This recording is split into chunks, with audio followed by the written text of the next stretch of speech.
The Joker might be the most iconic villain in movies today. And one of the most popular videos we've done on the channel is a comparison of the Heath Ledger and Jared Leto versions. And now, of course, we have the new Joker movie that's been in theaters and I saw it myself. So I think it's a good time to do a little review of that movie and compare it to the previous best Joker we've ever seen and possibly even see which one's better. Okay, first, looking at the 2019 Joker, one of the things I like about it is that it's very fundamentally sound. In terms of it being a clear and understandable story, it takes a lot of confidence and a lot of skill to make sense and not do too much. And I think it comes across as honest about its intentions too.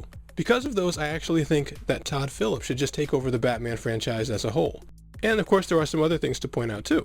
Now, this is the part where a lot of times people will get angry at you, because if they like a movie and they see you pointing out things that sound like flaws, it makes it seem like you're saying the movie's bad, and that's not the case at all. These are just things you notice from watching a bunch of different movies that can cause a movie not to have the best possible effect, if they're not made up for in other ways, which we'll talk about.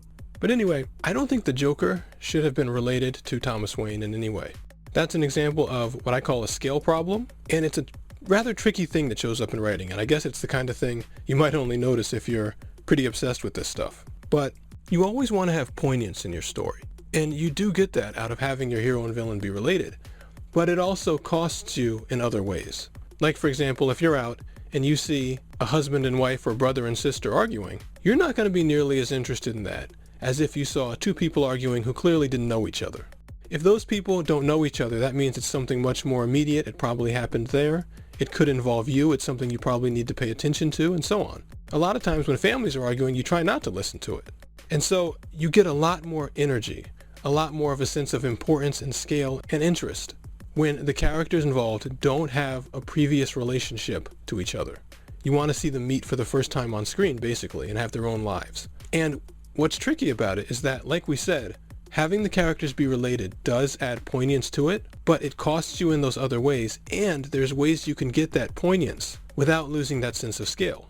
Another thing is that I really liked the idea of the Joker causing these riots to happen for political purposes when he himself isn't political at all, but I don't think that necessarily flowed from what happened. I feel like they did have to force things a little bit, with the people beating up the Joker being rich. That didn't quite make sense, and Thomas Wayne's reaction to it, and so on.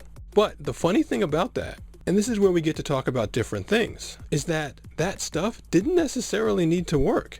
What's causing your emotions needs to work. And that's a subtle difference, but it's an important one. Because even if you don't buy into the riot at the end, if you don't find it believable, if you find the social importance of the movie in the real world believable, you'll still get the same feeling.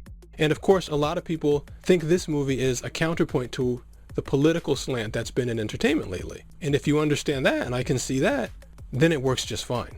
And that's one of the major things working in this movie's favor.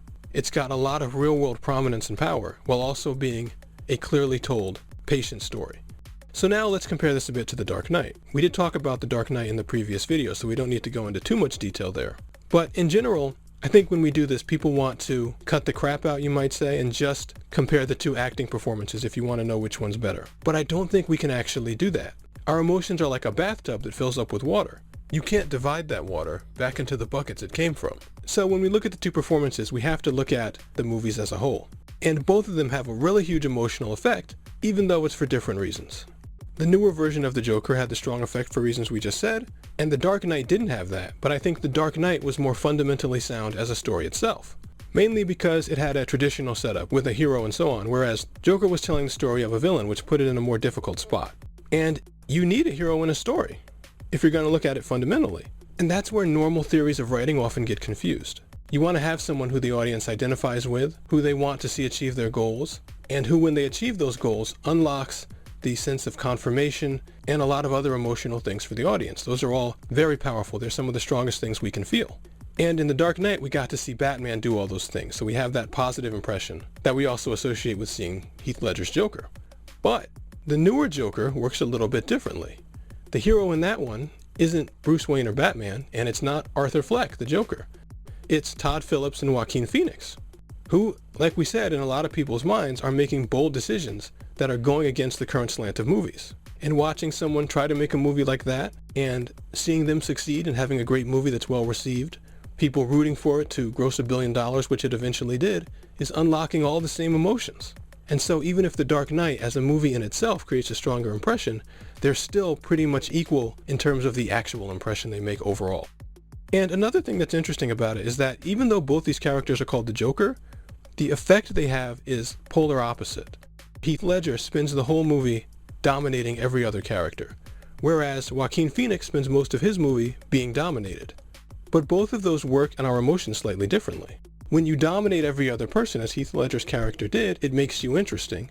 People want to watch you to see why you're so much better than everyone else. But with a character like Joaquin Phoenix's Joker, people are watching because they're seeing you try to succeed. They're seeing you try to achieve a goal. Both of those release the same feelings in our mind that make us want to pay attention.